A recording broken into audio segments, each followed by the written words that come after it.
आज हम लोग सीखेंगे मेंसुरेशन। मेंसुरेशन में 3D शेप्स वो आकृतियाँ होती हैं जिनकी लंबाई, चौड़ाई और ऊंचाई तीनों होती हैं। यानी इनका आयतन, वॉल्यूम और पृष्ठीय क्षेत्रफल यानी सरफेस एरिया दोनों निकाला जा सकता है। अब बात करते हैं क्यूब यानी घन की। आपने लूडो का डाइस या रूबिक क्यूब तो देखा ही होगा, बस वही परफेक्ट एग्जाम्पल है क्यूब का। यह एक ऐसा 3D शेप होता है जिसमें सारे साइड्स इक्वल होती हैं। हर साइड की लेंथ हम ए मान लेते हैं। तो चलिए सबसे पहले देखते हैं टोटल सरफेस एरिया, जिसे हम टी एस से बोलते हैं। क्यूब में टोटल 6 स्क्वायर फेसेस होते हैं, आगे पीछे ऊपर नीचे और दोनों साइड। इसलिए टी एस ए का फॉर्मूला होता है 6a²। अब आते हैं लेटरल सरफेस एरिया पर, जिसे हम कहते हैं एल एस से। एल एस से इसको आप एक कमरे की 4 दीवारों की तरह समझ सकते हैं। एल एस से में सिर्फ 4 साइड वाले फेसेस इंक्लूड होते हैं, टॉप और बॉटम इंक्लूड नहीं होते। और इसका फॉर्मूला होता है 4a²। और अब आते हैं फाइनल वॉल्यूम पे। वॉल्यूम बताता है कि क्यूब कितना स्पेस ऑक्यूपाई करता है। आप ये भी कह सकते हैं कि कितना पानी होल्ड कर सकता है, क्योंकि सारे साइड्स बराबर होते हैं इसलिए वॉल्यूम होता है। और इसका इसका जो वॉल्यूम होता है a³ और यहाँ ध्यान में रखिए कि एरिया हमेशा स्क्वायर यूनिट होता है और वॉल्यूम हमेशा क्यूब यूनिट होता है। अब बात करते हैं क्यूबॉइड की, जिसे हिंदी में हम घनाभ कहते हैं। इसका सबसे आसान एग्जाम्पल है एक माचिस की डिब्बी या फिर एक ईंट। क्यूब और क्यूबॉइड में बस इतना फ़र्क है, क्यूबॉइड में लेंथ, ब्रेड्थ और हाइट तीनों अलग अलग हो सकती है। यहाँ हम लेंथ को L और ब्रेड्थ को B और हाइट को H मान लेते हैं, राइट। सबसे पहले अब हम निकालेंगे टोटल सरफेस एरिया। क्यूबॉइड के 6 फेसेस होते हैं लेकिन अपोजिट फेसेस बराबर होते हैं, इसलिए इसका फॉर्मूला बनता है 2 × LB + BH + HL। दूसरा है लेटरल सरफेस एरिया। इसे आप दीवारों का एरिया भी कह सकते हैं, क्योंकि इसमें टॉप और बॉटम शामिल नहीं होता है, राइट। इसका फॉर्मूला होता है 2H × L + B। और आखिरी में आता है वॉल्यूम, यानी इसके अंदर कितनी जगह है। इसका फॉर्मूला सबसे सिंपल है, लेंथ × ब्रेड्थ × हाइट, यानी L × B × H। चलिए अब समझते हैं सिलेंडर को, जिसे हिंदी में बेलन कहते हैं। अपने घर में पानी का पाइप या कोल्ड ड्रिंक का कैन तो देखा ही होगा, वो सब सिलेंडर ही होते हैं। इसमें 2 चीज़ें इंपॉर्टेंट होती हैं। पहला, नीचे वाला सर्कल का रेडियस, जिसे हम R से रिप्रेजेंट करते हैं। और दूसरा होता है सिलेंडर की हाइट, जिसे हम H कहते हैं। यहाँ हम लेटरल सरफेस एरिया की जगह कर्व सरफेस एरिया, जिसे हम CS से शब्द से यूज करते हैं, क्योंकि सिलेंडर घुमावदार यानी कर्व होता है और CSA का मतलब होता है सिर्फ गोलाई वाला हिस्सा, बिना ऊपर और नीचे के ढक्कन के। इसका फॉर्मूला होता है 2πRH। लेकिन अगर हम ऊपर और नीचे के सर्कल को भी जोड़ दें तो ये बनता है टोटल सरफेस एरिया। इसका फॉर्मूला होता है 2πR एंड ब्रैकेट में H + R। और फाइनली आता है वॉल्यूम। वॉल्यूम निकालने का तरीका बहुत लॉजिकल है। नीचे वाले सर्कल का एरिया है πr²।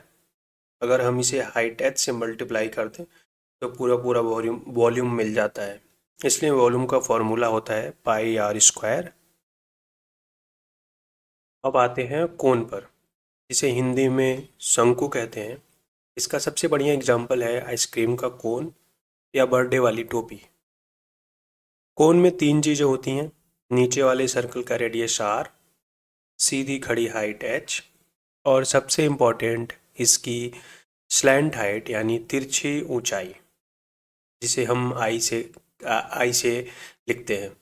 अगर आप ध्यान से देखें तो ये एक राइट एंगल ट्रायंगल बनाता है, इसलिए स्लैंट हाइट निकालने का फॉर्मूला होता है पाइथागोरस थ्योरम से आता है, that is I equals to under root r square plus h square. अब हम फॉर्मूलाज देखते हैं। सबसे पहले हम निकालेंगे CSA यानी कर्व सरफेस एरिया, यानी सिर्फ घुमावदार हिस्सा, यानी कि टोपी के बाहर का कागज। इसका फॉर्मूला होता है पाई आर एल। अगर हम नीचे का ढक्कन बेस सर्कल भी बंद कर दें तो बनता है टोटल सरफेस एरिया, और इसका फॉर्मूला होता है पाई आर एंड ब्रैकेट में एल प्लस आर। और अगर फाइनली वॉल्यूम निकाल लें तो ये बहुत इंटरेस्टिंग होता है। अगर आप सेम हाइट और सेम रेडियस का एक सिलेंडर लें तो कोन का वॉल्यूम उसका ठीक 1/3 होता है, इसलिए फॉर्मूला बनता है 1/3 पाई आर स्क्वायर।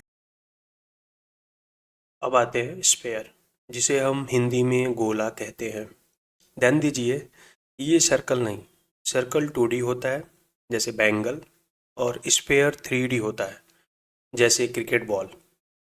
स्फेयर पूरी तरह से गोल होता है, इसलिए इसमें कोई किनारा या कोना नहीं होता है। इसमें सिर्फ एक ही मेजरमेंट होती है, इसकी रेडियस होती है आर। क्योंकि स्फेयर में कोई अलग अलग फेसेस नहीं होते, इसलिए इसका CSA और TSA अलग नहीं होता है, यानी कि कर्व सरफेस एरिया और टोटल सरफेस एरिया अलग नहीं होता है। इसका बस एक ही सरफेस एरिया होता है, और इसका फॉर्मूला होता है 4 पाई आर स्क्वायर, यानी 4 सर्कल के एरिया के बराबर। और अंत में वॉल्यूम, स्फेयर के अंदर कितनी जगह है उसका फॉर्मूला थोड़ा ध्यान से याद रखें, यानी कि 4/3 पाई आर क्यूब, यानी राइट 4/3 पाई आर क्यूब।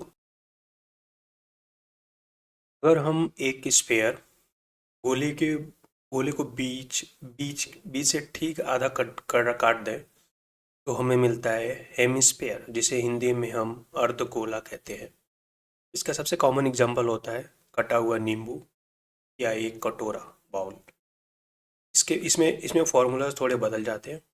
सबसे पहले कर्व सरफेस एरिया आता है, क्योंकि ये स्फेयर का आधा होता है तो एरिया भी आधा होगा, और स्फेयर का जो एरिया होता है तो 4 पाई आर स्क्वायर का आधा, यानी 2 पाई आर स्क्वायर।